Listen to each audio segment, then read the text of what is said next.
Assalamu alaikum, and a very good morning to all of you, ladies and gentlemen, attending this ESG Corporate Summit. This morning, right on the dot, we had a very good opening session with two of the leading institutions in the country.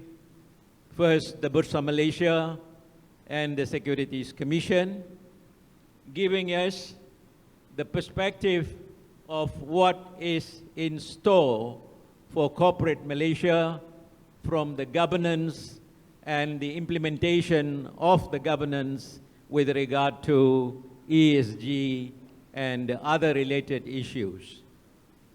Now, the first session this morning is actually the corporate Malaysia, its responsibilities, how you have accepted it, how you are seeing it into the future, and what are the issues confronting us into the future. Now, I have four very eminent and illustrious people in this panel, three physically present, and one who will be joining us virtually on the Zoom platform. So first, on your behalf, can you give a big applause to welcome all the four panelists for this first session? Thank you very much. What I will do is introduce them very briefly. You already know who they are in some ways, but probably their background will give you some expose or an understanding as to where they are coming from with regard to this topic and the issues that we are addressing in this summit. I will take this in the line or the order in which their names are listed. First is Arshad Mohamed Ismail. I don't know whether I should disclose the fact that I know Arshad from birth. He is a son of my very close family friend, and so welcome Arshad. And of course, he is now the president and CEO of Pembangunan, that is the development bank of Malaysia, a DFI, Development Financial Institutions. They have a very big say and role, perhaps, in this subject that we are now going to look at. And to my left, I have Datin Seri Sunita Mei-Lin Rajakumar. The name is very, very cosmopolitan. Sunita, Mei-Lin, and Rajakumar. I don't want to speculate on the relationship. You will probably know from her features why this name has come in. And then the next one I want to mention is Andrew Khoo, who is not able to be with us, but he is with us in spirit and in soul to share his experience from as chairman and CEO of the MUI Group, which is, of course, in the region as well on a global basis. And next we have is Ms. Charles Wolff-Bye, we don't say bye-bye, who is the Vice President and Chief Sustainability Officer of Petroliam Nasional Berhad. And it is a privilege that we have two ladies, very well balanced, two men, two ladies. That doesn't put me into a neutral gender. Don't get any views on it.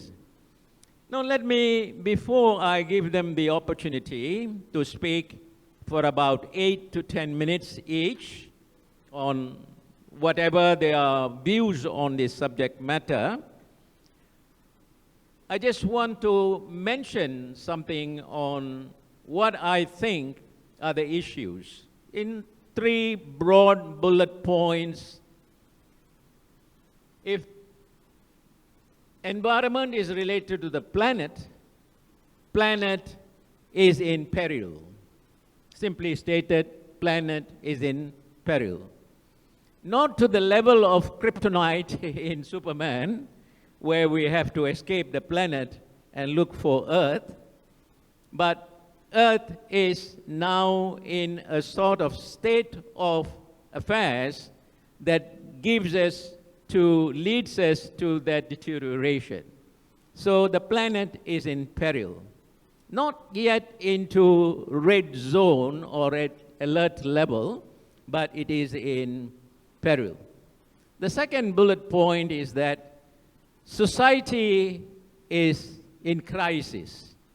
When we talk about society, not the micro family level or inclusive of the family level, the community in which we live, the broader national issues, and then the global issues. And right now we have got the threat of a war in Europe, which may engulf the entire world. So society is in crisis.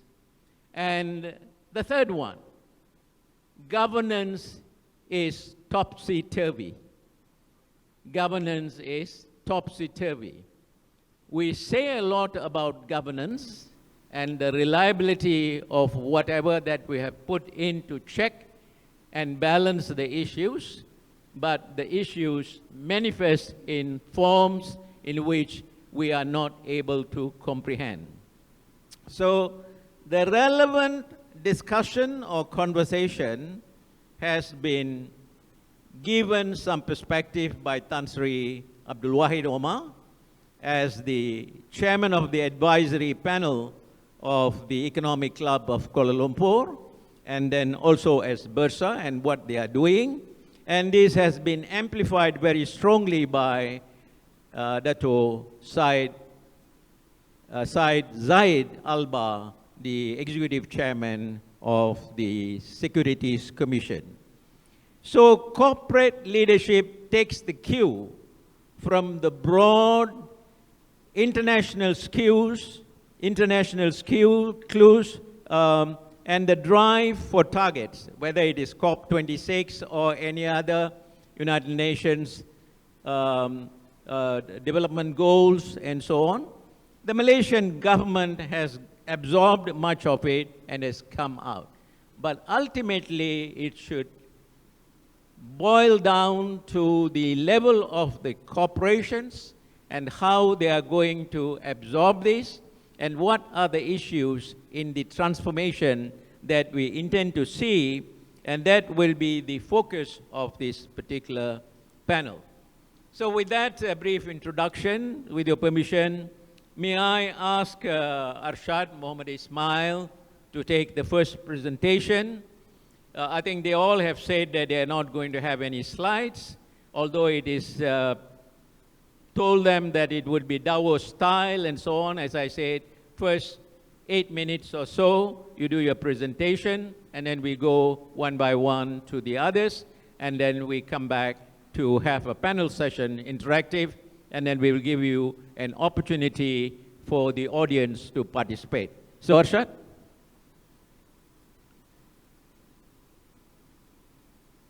Assalamualaikum and good morning. Datuk Sri, thank you very much. Good morning, Tan Sri Michael. It's a privilege to be given this opportunity to share the stage with eminent speakers. As a banker, it's almost impossible for me not to bring slides, but I will not be referring to the slides as instructed. I'll keep my remarks short, no more than 10 minutes. Feel free to switch off the mic if I go beyond that. I'd like to share some perspective to facilitate discussion. And before I talk about some of the operational issues we have faced in the context of the pandemic, I think this discussion needs to happen in the context of the pandemic and beyond. As far as the pandemic is concerned, we realized, I'm sure every one of us here in this hall has been impacted from a working arrangement perspective. So at Bank Pembangunan, we were no different, except that we realized that we were not at all prepared to deal with the lockdown brought about by the pandemic. As a result of that, some of the initiatives that we had in the pipeline had to be expedited. So 3 or 4 months after the lockdown was announced in March of 2020, we were having significant sort of assignments in various parts of the bank while not being able to be physically present. To cut a long story short, we have put in place the infrastructure required for us to continue operating effectively and efficiently in the new normal, as people often say. The thing is, going forward, I don't think we can return to the way we used to work. And in this regard, I must say that I've had to deal with pushback from certain stakeholders who believe that the time is right for us to return to 100% work in office arrangement. But as we now know, perhaps it's still too early to sort of go back to such an arrangement. So that's a general sort of comment with regard to working arrangements and the need to have a sustainable model that will take into account current threats as well as emergent threats. Let's put that aside. And as I said, this is something that every one of us, every organization has had to deal with. And I guess different organizations have taken different approaches to dealing with these challenges. Now, let's talk about our business model as a development finance institution. I have to tell you a story. Back in 2019, one of my key stakeholders made a comment, and the comment was that Bank Pembangunan, the Development Bank of Malaysia, was operating too much like a commercial bank. Now, for a development finance institution, that was a very painful comment. But it was a very painful wake-up call as well for us to take a critical look at the way we were operating. This led us to think about what it is that BPMB as a development bank should be focusing on. We sought the advice of key stakeholders, including Bank Negara, and we eventually roped in the World Bank to help us develop an impact assessment framework. As I said, the criticism leveled against us was that we were operating too much like a commercial bank. When we brought in the World Bank, the discussion revolved around creating an impact assessment framework that will help us assess every project that we propose to finance, not just from a financial perspective, but also from an impact perspective. So as we were developing this model, we had to answer, I would say, 2 critical questions. We wanted to anchor the assessment framework to the UN SDGs. The first question we had to answer was this: which of the 17 UN SDGs should we anchor the impact assessment framework to? I didn't have an answer because we were going through the exercise together with our advisors from the World Bank. And what we decided to do was to analyze our portfolio as it was at that point in time, and we mapped the portfolio against all 17 SDGs. The result of that analysis was that 5 of the 17 SDGs were most relevant to our portfolio as it was at that point in time: SDGs 7, 8, 9, 10, and 13. So we told the World Bank to anchor our framework to these 5 of the 17 SDGs. There are other criteria that we have incorporated into the framework, and I'll just mention a few so that you have an idea of what these indicators are. We obviously measure the contribution of a project to these 5 SDGs. We also measure the contribution of projects to some of the Bank Negara additionalities. Now, Bank Negara has a set of additionalities that it expects development finance institutions to track. So as a development finance institution, we are also expected to track these additionalities prescribed by Bank Negara. So we track those additionalities. And then we track from the perspective of government strategic priority areas. And on the financial side, we look at it from obviously a credit standing perspective. We look at projects from the perspective of private sector crowding in. Now, what does this mean? When we, as a development finance institution, fund a project, are we bringing in private sector financing? Now, the flip side of that is measuring private sector crowding out. By participating or financing a deal, will we be excluding capital that commercial banks might be able to provide for such projects? In theory, if a commercial bank is able to fund projects, then as a DFI, we have no business funding those projects. That's the general theory. So we have to measure the project that we propose to finance from these various angles. The other question that we had to answer when we were developing the impact assessment framework was whether the bank should walk away from transactions that don't achieve a minimum score under this impact assessment framework. We decided not to impose that threshold because as an organization, we needed time to understand how this impact assessment framework would affect our decision-making process. We have been running this framework for 2 years. As we speak, we are reviewing the framework, and one of the features that we are going to incorporate into the framework is a threshold. To put it differently, if a project we propose to finance does not achieve a minimum score from an economic, social, and environmental perspective, we will not fund that project. So this is a commitment we are about to make now that we have a good understanding of how this framework impacts our decision making.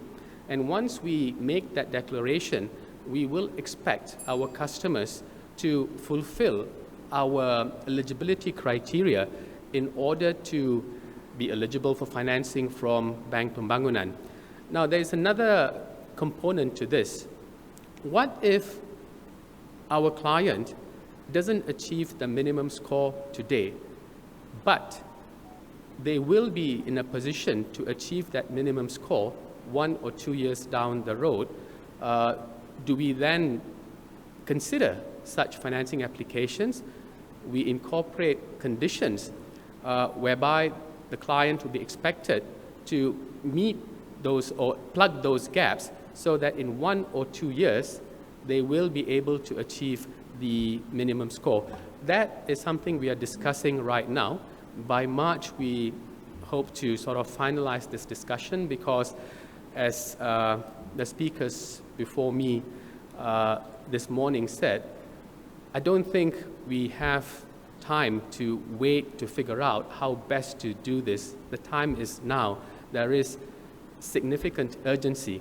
And as a bank, we have immense power to dictate behavior in society.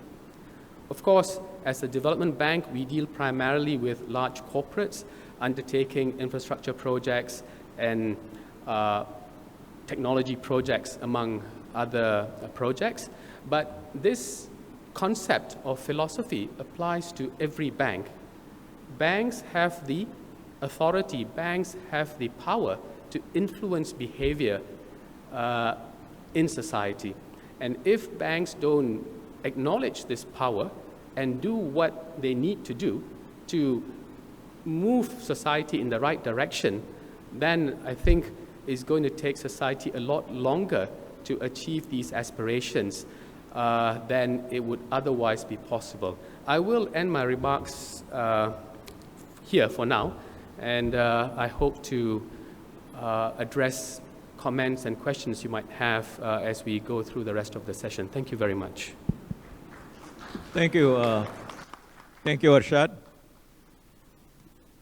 In discussing the corporate role with regard to the sustainability issue, as I said earlier, from the global perspective to the national perspective and the institutional perspective, he has rightly outlined how the Bank Pembangunan Malaysia has been able to take on the responsibility and where they are focusing or the direction in which they are going, for which I think they also have got the international expertise coming in from the World Bank or the IMF and so on.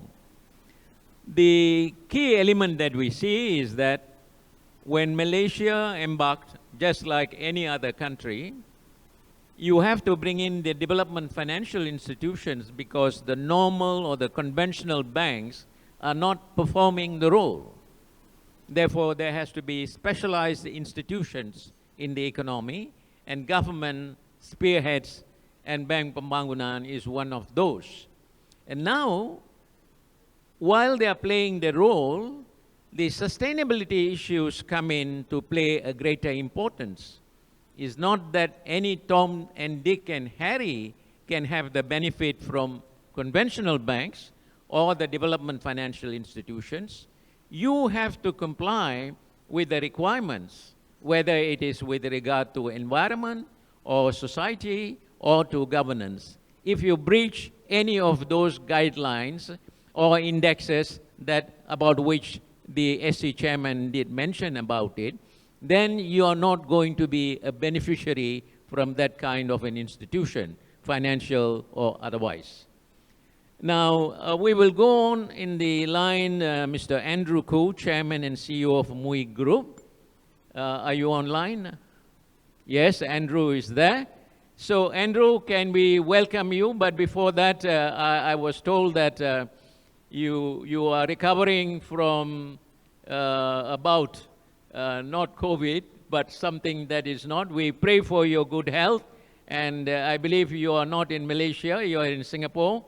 We hope that you will be able to come back to join us at some point in time. And over to you, Andrew, to give your piece, whether it is a presentation or whatever, on the subject of towards responsible business leadership and what the MUI Group is doing. Over to you, Andrew. Okay, thank you, Datuk Seri. Distinguished speakers and panelists, ladies and gentlemen, a very good morning. My sincere apologies for not being physically present today. Actually, I was very much looking forward to this event, as it's one of the most important topics and it's very relevant for today. But unfortunately, I did get COVID and now I'm recovering. But you know, that's the world we live in. And as leaders, we just have to take things in stride and also act responsibly. Sustainability is the buzzword of the day. In fact, I would go as far as to say that if a company does not have a corporate responsibility mission and sustainable development goals, they will be seen in an unfavorable light by investors and the community at large. The growing awareness on the effects of climate change has made sustainability a key agenda for governments, corporations, and consumers over the past few years. So I'm very pleased that the Malaysian government is fully invested to make sure that we have a goal and targets to really go on this journey together. So this permanent shift in priorities has only accelerated due to the pandemic. A Deloitte's report back in 2020 found that 90% of surveyed C-suite executives agree the impacts of climate change will negatively affect their organizations. And 59% already have sustainability initiatives in place. So we, as corporate leaders, must play a major role in this transition. It is incumbent on us to find ways to embed sustainability into our business models and practices. This requires a fundamental mindset change so that we're not simply going through the motions of greenwashing. There must be a wholehearted embrace and commitment by everyone within the organization to create long-term economic and social value for our stakeholders. So that I believe there are 4 ways that business leaders can provide responsible leadership in the area of sustainability. The first one is to start with an articulation of your mission statement with a very clear corporate responsibility purpose. In his book, Start With Why, the author Simon Sinek believes that what differentiates great leaders and companies is that they make it easy for people to understand the why behind them. The best way, therefore, is for an organization to earn trust from its customers and other partners is for them to understand the why. So that's exactly what we did recently. We actually did away with our vision, mission, values, and came up with a purpose statement, which is as follows. Our purpose statement says, to be a leader in creating sustainable growth and delivering positive impact to all stakeholders by inspiring innovation. So my personal vision is to have MUI become a purpose-driven organization that not only makes a meaningful contribution to society, but also brings meaning to people's lives, including that of all our employees. So I think having a very clear purpose statement and having sustainability embedded in there is very important.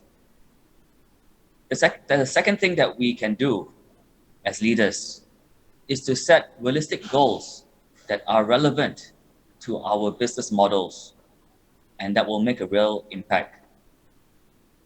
So companies should look at their business model to see how it is compatible with a net zero economy. Every little step to address sustainability can make a difference. Actions or initiatives ranging from developing climate-friendly products or improving workplace sustainability, all these little things can help. So one of the more common actions is to increase the efficiency of energy use by adopting any energy efficient or climate friendly equipment. Recently, we engaged with BCG Ventures to use their latest green tech to help us with our path towards net zero. This software will allow our business units to accurately track emission measurements, both direct and indirect, upstream and downstream. Once we have clear data, we can set appropriate baseline numbers and targets, and then track our progress in real time. This will be a game changer in how we translate our corporate responsibility mission to something real, tangible, and actionable. The third thing that we can do as leaders, I believe boards and audit committees should consider re-evaluating their framework for overseeing ESG performance, because investors are placing increasing importance on ESG factors. Critics of ESG investing argue that there is an overall lack of data disclosure. Data from a KPMG report revealed that about 1/5 of all assets worldwide are now in funds that use some form of ESG criteria. So this issue is not going to go away. In fact, there must be an improvement in the quality of data and to improve disclosures by having a more consistent set of global standards. And there has been some substantial progress in this area, ESG reporting. S&P Global has seen strong interest in its Corporate Sustainability Assessment, CSA, which serves to aid companies looking to establish a sustainability baseline. Last year, over 1,800 companies, representing 45% of the global market capitalization, completed this CSA. The fourth thing that we can do, I believe, is that attracting employees and investors will depend very much on having all these sustainability features. Employees want it, customers want it, investors want it. In fact, Deloitte's report back in 2019, a CFO survey, found that 70% of North American CFOs say their company is under at least some moderate pressure to act from at least one stakeholder group, mostly employees, customers. So the leadership team should recruit team members that share the same values. There has to be total alignment of values within the organization from top to bottom. So attracting the right type of employee, I think, will be very important going forwards. So in summary, those are the four things that I believe business leaders can do to provide the type of responsible leadership going forwards. Thank you very much. Thank you. Thank you, Andrew. Thank you for your presentation. I hope you will get well soon, and from the looks, you are already much better. We continue with our prayers. I hope you can stay with us for the interactive session on the question and answer section. Andrew's main points would be to look at sustainability is the buzzword of this era or this period, whatever it is. And many businesses did not take the sustainability issue very seriously until it manifested in forms in which it affected their business very severely. So it is here to stay. The other aspect that he's taught is that the perspective of responsible business, businesses which have been 100 years, 200 years in the run, they have been very responsible from the start, even before the sustainability issues came into the picture. Then we saw the manifestation of social responsibility. Do you have a responsibility other than to your shareholders? If a corporation is formed mainly for the purposes of profit, and the profit is shared among the shareholders, that's the end of the story. Is there any need for anything more than that? The elements of in the 60s and 70s, you'll find that this social responsibility came into being. Without being responsible to the society in which you operate, then your business is not likely to continue in the same way as you have planned. So the business model changes. Then we find much later, corporate social responsibility comes in, and it is not wholesome into the business model. The corporate social responsibility is an element at the end of your business profit distribution after the shareholders' interests have been taken care of, the stakeholders' interests have been taken care of, and then finally you look at elements beyond the shareholders and the stakeholders you get the corporate social responsibility. So Andrew says that you cannot ignore these elements. Now these things are here to stay. Thank you very much for that. Now, I did not choose to put the two ladies at the end. It would look the order in which their names were suggested, I just followed. But now I realize that the ladies will have the final say. So in this responsibility, you have two ladies and two important organizations they represent. So I will now ask Datin Sri Sunita Mei-Lin Rajakumar, Chair of Climate Governance Malaysia, that is Malaysian perspective, and also Dutch Lady Milk Industries. And this is what we call MNC, multinational corporation that has been operating in Malaysia. So Sunita, over to you. Thank you so much, Datuk Sri. Thank you to KSI for having me here. Tan Sri Michael, thank you for the panelists. I'm so pleased to be on the panel with them. And it's so good to see everyone here today. So as Datuk Sri has explained, I sit on a few boards, listed companies, financial institutions, and charity foundations. But today, I wanted to speak to you about Climate Governance Malaysia and the work that we are doing with the CEO Action Network. Because all of the SDGs, ESG, of course, it's very, very important, but climate is also urgent right now. So Climate Governance Malaysia is a country chapter of a World Economic Forum initiative advocating to boards of directors who are the long-term stewards of the organization about how to manage better climate risks. And this means that directors don't necessarily have to be climate expert, but they need to be relatively climate literate. And it's not that it is so complicated, because as you are seeing now, a lot of children and youth understand exactly what the problems are. So there's no real reason adults in business fail to understand these risks, fail to exert efforts to mitigate, and of course to adapt as well. And the opportunities are arising, as I will touch on in a few minutes. So Climate Governance Malaysia was launched in May 2019, and in the last 2 years and 9 months, we've organized for over 90 events.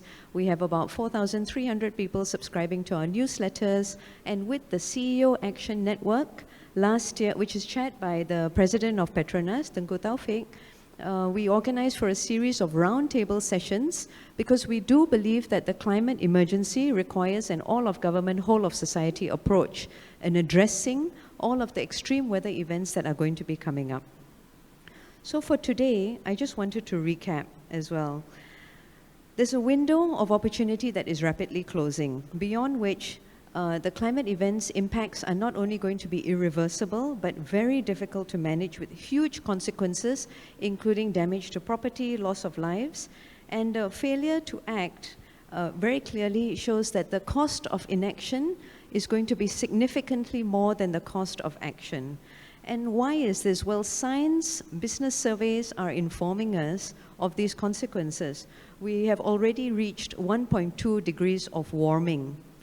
And the World Meteorological Association in May last year said that there is a 40% chance of hitting 1.5 degrees of warming in the next 5 years. And because of the cumulative impact of carbon dioxide in the atmosphere or emissions in the atmosphere, it's going to take a long while to reverse out of this, and maybe centuries.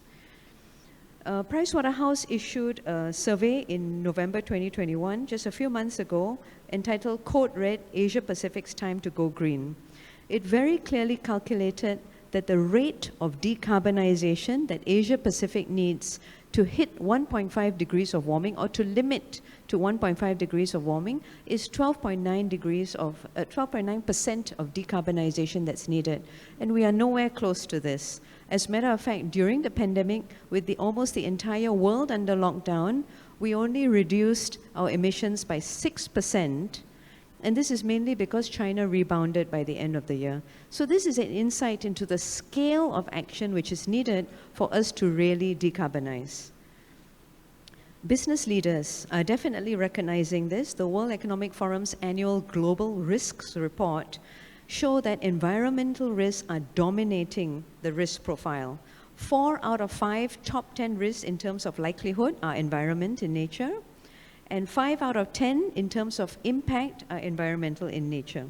This region, ASEAN, is disproportionately affected, and also our trading partners, developed countries, who have recognized that they don't want to be accused of outsourcing their carbon footprint to countries which have little or no awareness and controls in place. They are also starting to set expectations of their trading partners, and Malaysia is a significant player in the global supply chain. So allocators of capital, such as bankers and investors, regulators, such as the Securities Commission and the central banks, they are worried about the systemic risk to the financial system, and they are agitating for increased disclosure. Because with more disclosure, allocators of capital can then decide which are the businesses and industries that more capital needs to flow to, and which are the industries that capital needs to be diverted away from, because these are the businesses and industries that are unlikely to make the transition that society needs. I wanted to touch on the moral position. The pandemic has been described as the greatest social experiment of all time, where virtually everybody was asked to stay at home.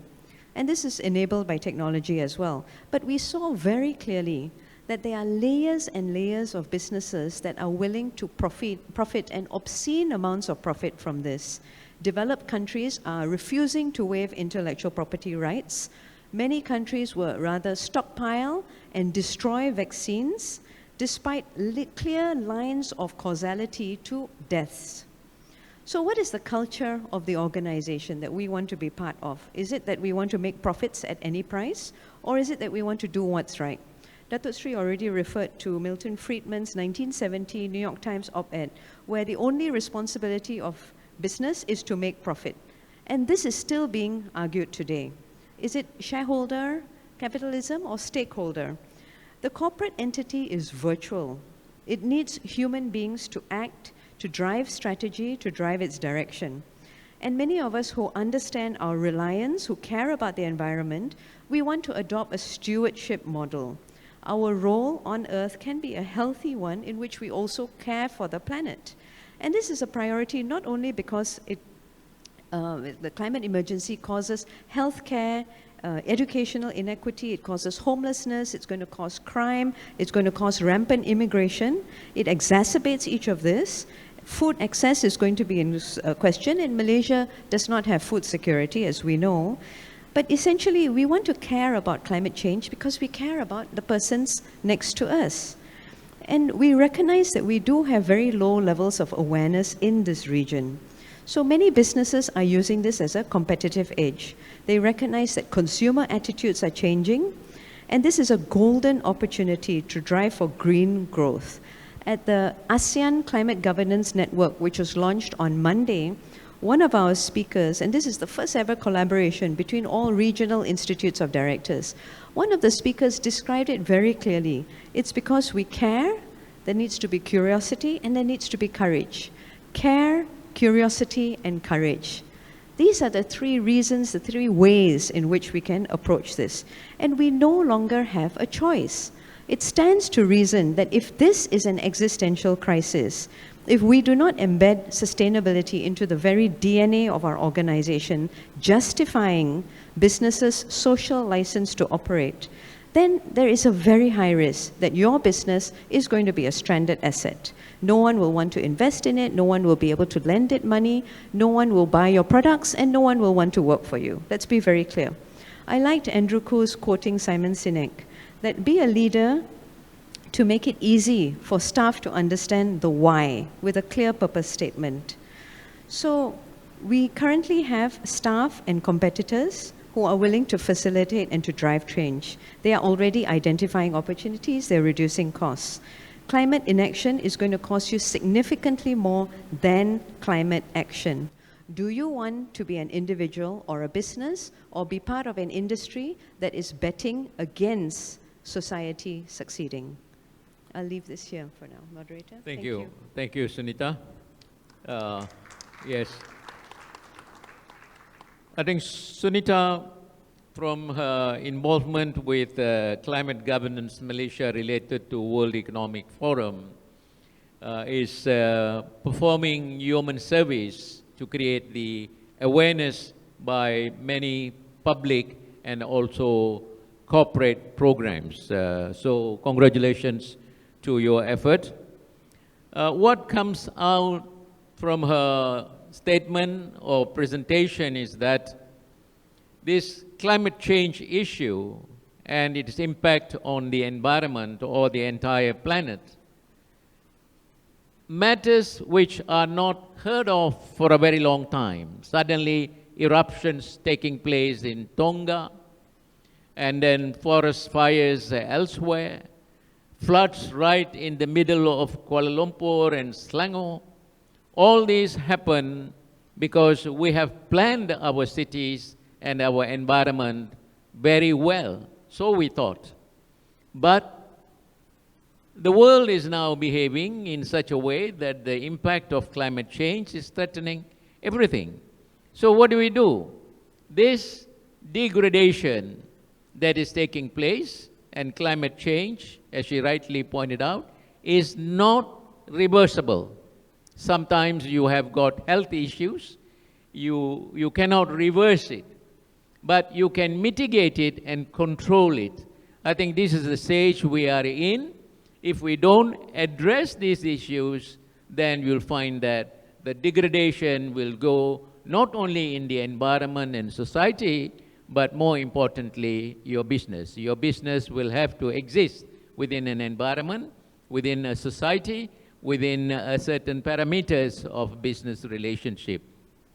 So, buzzword, care, curiosity, and courage. I think this is what your takeaway is. Care, curiosity, and courage. And they say curiosity can kill the cat. So I hope that doesn't extend to that level. Thank you, Sunita. We move on to, I won't say the last speaker, the final speaker who can put a nail on the whole issue, Charlotte, please, President and Chief Sustainability Officer of Petroliam Nasional Berhad. Well, thank you very much, Datuk Seri Mohamed and distinguished fellow panelists. So it's a real pleasure to be here this morning. So what is a Chief Sustainability Officer doing on a CEO panel? Well, in the context of present times, sustainability leadership is on top of CEOs' minds, and it's also a real leadership challenge. So I've been working in this field for quite some time, so I would like to offer some of my thoughts and observations on basically responsible business leadership and leading change and transformation. Now, as leading a business wouldn't be hard enough, all of a sudden we have ESG landing straight in the middle of the boardroom table and the boardroom agenda. But why should I care? Why should you care? Why should we care? Well, we could perhaps put it very simply and refer ESG to the old adage of healthy society equals healthy business. But of course we know that society is not in good health right now. We heard about runaway climate change, alarming loss of nature, but also masses of the world population suffering from inequality and even inequity, as we heard earlier this morning. So what to do? What can I do to ensure that my organization isn't exacerbating the problems and that my organization is a true force for good? But I must say that we now have to stretch the expectations even further, because it is no longer just about doing no harm and some good on the side. The leadership expectation today really is about evolving business models, and I think we heard this also from Mr. Khoo, that generates growth and progress for society without the usual impacts and side effects, if you like. So the question is, how do I create more value from less? Or what is my regenerative business model that would undo the damage from the past and only generate well-being and prosperity as an outcome? So what am I talking about? I think in short we can call it net positive. And it is something we should be very excited about. But we shouldn't just be excited about new business models and looking for the new thing. We should be equally excited about, as is the case also with Petronas, about strengthening our core business as we transform other areas to be our future champions. So we heard both from Mr. Khoo and Datin Sunita about what business leaders need to do. Now, I would like to reflect a little bit on the qualities of leadership today that's required in this situation where we have all these challenges in society.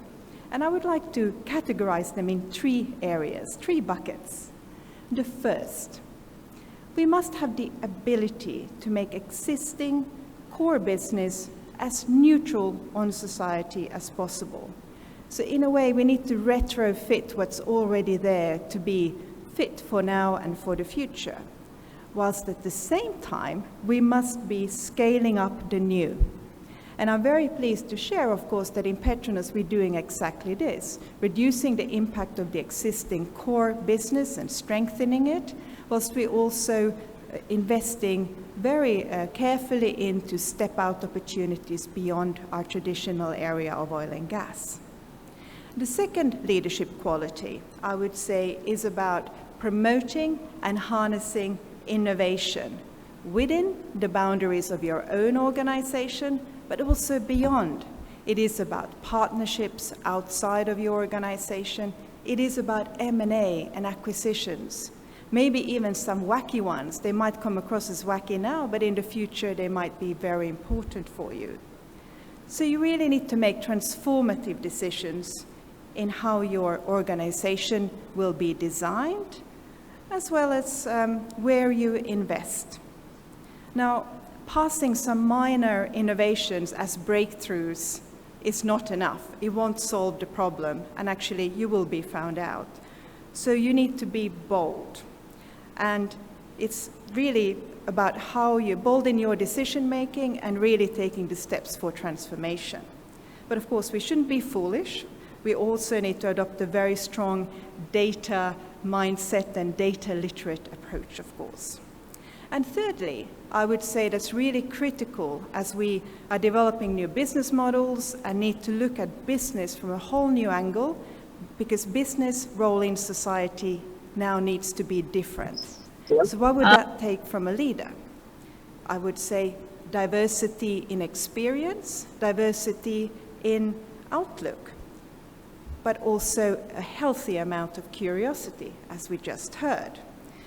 Complex problems of climate change or inequality or loss of nature obviously can't be solved by one entity alone. That's impossible. So really, here we need to connect the dots across different value chains. So actually, if you're leading an organization, it's quite helpful if you worked in different industries or done different roles, because you need to be able to connect the dots across society, engage with the unlikely, and even perhaps bring in youth into the conversation. We need to be engaged like never before to forge new ways forward.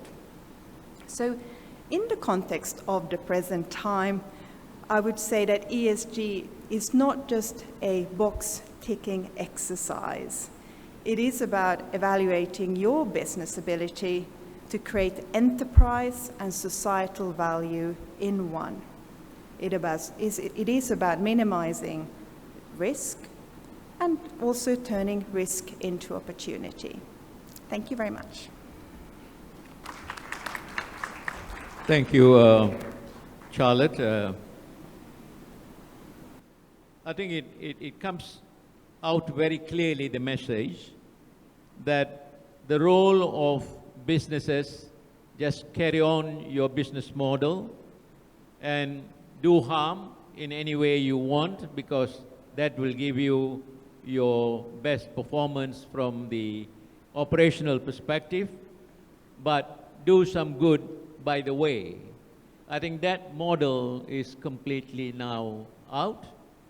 And everybody in the traditional business to new business, whether technology-induced innovation, you have to absorb this element of sustainability into your business model in order to survive and continue to survive, because not only the environment is a threatening situation for your business operation, but you'll find that technology also is coming to disrupt your businesses, and therefore the external threats to your businesses are immense, and therefore the sustainability issue becomes dominant.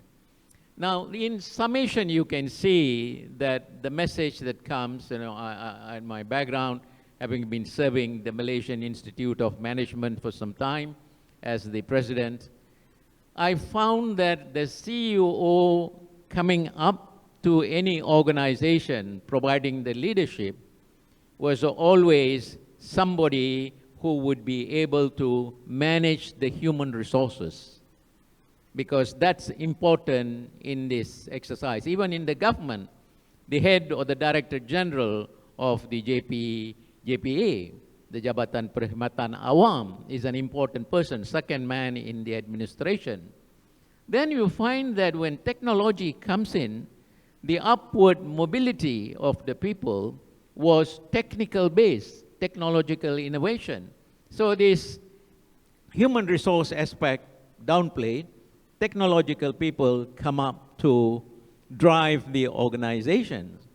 Then you find that in a very competitive environment, you have profits falling, cost rising. In order to understand the complexity of these issues, you'll find the accountants and the management accountants and financial wizards come in to drive the organization. Now you'll find this stage is bringing the people who understand the totality of the environment, the society, and the governance and ability to lead the organization to the future are the people who are going to drive the organizations. And this message came out very strongly in all the four speakers, Arshad, Andrew, Sunita, and Charlotte.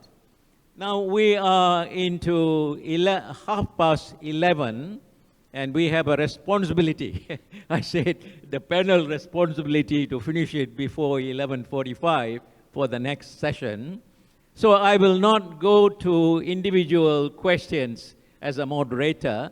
I will now open this to the floor, and you can ask questions, clarifications, comments, or whatever you want, but keep to the points or the subject matter of sustainability and corporate responsibility rather than into anything that is remotely related to that.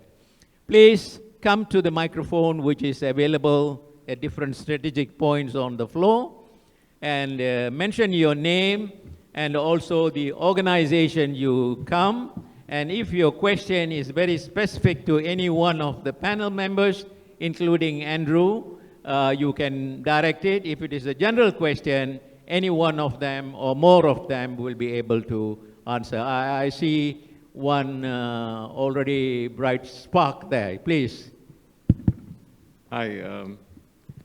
No, I'm not starting my panel session earlier, but I have this question that I'd like to pose to Datin, Sunita, and Charlotte, and Arshad. The discussions in the boards that you sit on, what proportion of time is spent on sustainability, and how do you see that proportion of time change in a year's time? That's all. Oh, Thank okay. you. A very precise question. First, Arshad.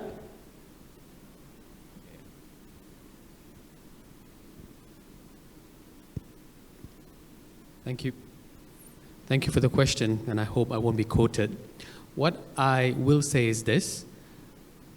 We do spend some time discussing sustainability issues. The board members focus on the infrastructure that we already have in place, the infrastructure we need to enhance to ensure that we don't lose focus on sustainability. Having said that, I do believe that the quality of discussion can be improved. And in order to enhance the quality of discussion at board levels, we also need to have people with the right expertise and background. So that's my, short answer to your comment or question just now. Thank you. Charlotte? Thank you very much for that question. So I can only speak for myself from my own personal experience. I've been working Speak a bit louder. Yeah, so pardon me. So from my own experience, I've been working for Petronas since June last year, and I have been reporting to the board almost, I think, monthly. So I would say that it's very center stage of board interest, certainly in Petronas. But I would also like to share another perspective. So I sit on the board of the UN Environment World Conservation Monitoring Centre, which is a science-based organization based in Cambridge, UK. And what's very interesting on their side, this is a charity, and they are now realizing that there's so much interest in conservation and biodiversity from the corporate sector that they don't quite know how to service this new stakeholder group because they have never engaged with business before. And a key aspect there is that actually they're losing their staff to the corporate sector. So there's actually, I think, a bit of a skills gap at every level, working level, all the way going up maybe to board level on these issues that now have become boardroom issues. Okay, before I ask Sunita, Andrew, are you still with us? Yes, I'm here. Yeah, is there any reaction to that question that has come about in your own field? Yeah, I mean, what I would say is that we really are at this tipping point where we know that the corporate world is waking up to the fact that ESG factors can pose financial risk. And companies that don't adapt will certainly be left behind. So it's definitely something that more and more time will be spent at the board level. And even for us, it will become an agenda item. We will dedicate more time. But the way I look at it is that we need to make sure that we have the proper reportings in place. That's why in my earlier speech, I did say we need to find our baseline numbers, make sure that we have very good data. Then from there, we will float it up to the board, and then we can discuss the issues. Thank you, Andrew. Thank you for staying with us, Sunita. So Pramod, thank you for the question. That's such a good question. Definitely, it's a big part at Dutch Lady, which is the only company I'll talk about today. It's a big part of the Dutch Lady agenda, sustainability, but I also want to remind there are different facets of this. So there's the ESG, the SDGs, and of course climate, which is decarbonization right now. So it pops up in various parts of the board agenda, and it's usually a standing item in the CEO's update as well, in addition to being a separate agenda item. But I do want to caution that this conversation is not just about decarbonization, but it's also about industry transitioning. You might have a very strong decarbonization strategy, which a lot of people approach like a mathematical formula. What can you reduce, and then therefore what do you need to offset? But your industry is also transitioning at the same time. The way you procure things, the way you sell goods, the way you have extended producer responsibilities, the way you're going to finance and value your businesses is all going to change. So you might have a strong decarbonization strategy, but you might not be ready for the transition that your industry is going through. Good. I just want to say that Pramod's question is asking how much time is actually devoted. It is not so much about the time. It's not an issue of time management. But if I'm the CEO in my company, where I'm deputy chairman, if there is an issue that is being brought, then definitely one component that will be asked in the paper or the preparations is that what are the issues as a listed vehicle we comply with the Bursa Malaysia guidelines? What has been left out or what is not incorporated? And then since we are governed by SE, we also have to look at the SE guidelines. But these are merely statutory obligations. Beyond the statutory obligations, you have to look at broader issues. So if these are not answered, then it is not possible for the CEO or even the board to make quality decisions which will impact the long run aspect of the business. I think that is the reality that you have to deal with. That is why you have people like Charlotte and all coming in as the chief sustainability officers in the organizations. So they would be able to provide the sustainability component into whatever the strategic or the operational decisions the organization is taking. And same goes to Bank Pembangunan or to the MUI group and so on.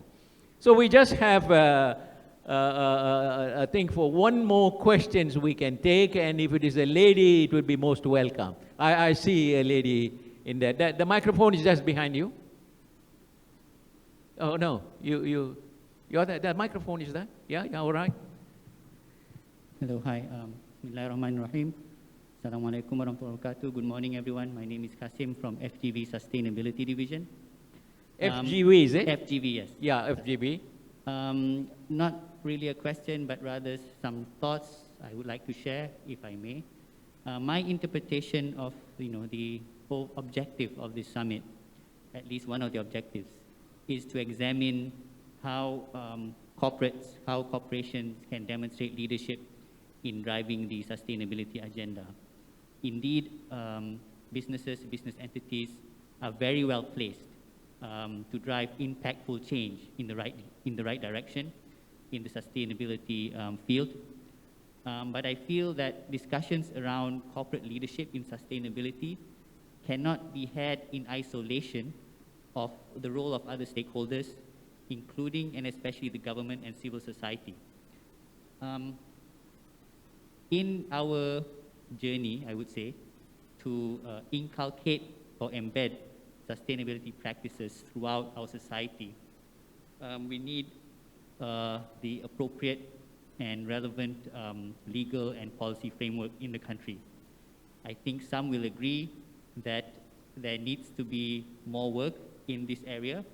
The country still lacks certain policies that will facilitate our objective or achievement of our objective in sustainability. So I think businesses should also be mindful of their role, not only to provide input to the government on these policy frameworks, but also to act as advocates towards driving policy reform. And this includes in the areas of climate action and also human rights. The second point I would like to make is that indeed we are in a climate emergency, and therefore I'm happy to see that increasing attention is being dedicated to efforts around climate action. But I am somewhat concerned that this increasing attention, which, please do not get me wrong, which is very well warranted, I'm somewhat concerned that this attention could possibly lead to sidelining of focus in the area of human rights, or the S part of SDGs. For example, the issue of migrant workers in the country has been a long-standing issue, which has yet to see effective resolution. And therefore, I think this is an area which also needs to be taken into account in these discussions. Thank you. Okay, thank you. Thank you. Are you going to ask a question? Yes. Yeah, I need to apologize to you because I thought you were a girl because of your hair. My vision was a little bit impaired. Okay, quick one. I take the organizers to give me additional 5 minutes, if you don't mind. All right. Hi, good morning. My name is Karen, and I manage the UK government's largest international climate finance investments here in Malaysia. We didn't get you. A bit louder. Karen. My name is Karen. Karen. Karen. Karen, yeah, okay. Hi. It was really fascinating to hear the corporate perception of the evolution of how of sustainability starting off being reactive, and then it moved to becoming responsive. And I think we heard a little bit about the need to be regenerative. But we also hear about the urgency, and as someone who's grown up hearing about the climate crisis and committing my whole life to this work, it's quite clear that the question now is in transition. So how do we balance that of what can I do as a corporate captain with what the world needs, especially when we're hearing that urgency is such a big part of that. So there seems to be a bit of a mismatch of a top-down approach of where corporates are responding to what we actually need to see from a needs perspective and really responding to the very bottom line of decarbonization. Thanks. Okay, I think we'll start with Charlotte. 30 seconds. Thank you for the comments about human rights. I think we all need to hear that loud and clear and never forget, because I think Datin Sunita was talking about the mathematical formula around climate change. Sometimes it just comes down to that, but of course it's much bigger, and it's about a fair transition and a just transition for people as well. So thank you for mentioning that. Karen, I would say that maybe SDG 17 is critical for us. We must partner like never before. We must engage like ever before. And I think for any captains of industry, learn to engage and really put ourselves out there to engage, to really make sure there's no unintended consequences or actions, but also to innovate together, because old tricks won't deliver the future we want. Okay, Andrew, any comments coming from you? Yeah, I mean, time is of the essence, for sure.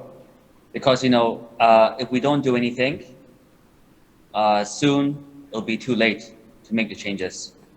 But I do believe that there is this real coalescing and convergence where people understand that there needs to be a priority here. And so that's from the leaders, that's from a bottom-up approach, that's from governments, it's from society. So I'm optimistic that we're in a good place where everything will converge and we will have a very concrete set of action items that we can really do. Yes, thank you, Andrew. Arshad? Quick one. If I understood the question correctly, I think the lady was referring to the perhaps lack of urgency on the part of certain corporations. And that's a valid point. I think many corporate captains still look at the cost of paying attention to climate issues without realizing that the cost of not paying attention to these issues today is far greater. And I think that is what is lacking among some corporate captains. And I hope this realization will set in a lot sooner rather than later, so that people understand that, incurring expenses to address these issues is for the right reason, and it will pay off in the long term. But of course, we can have a long discussion on this as to the whys and why nots, but I think that's a summary of my response to that comment. Thank you. Thank you, Arshad. Sunita? So Khairun, of course, is a veteran, one of the most passionate people in climate and the environment in the country.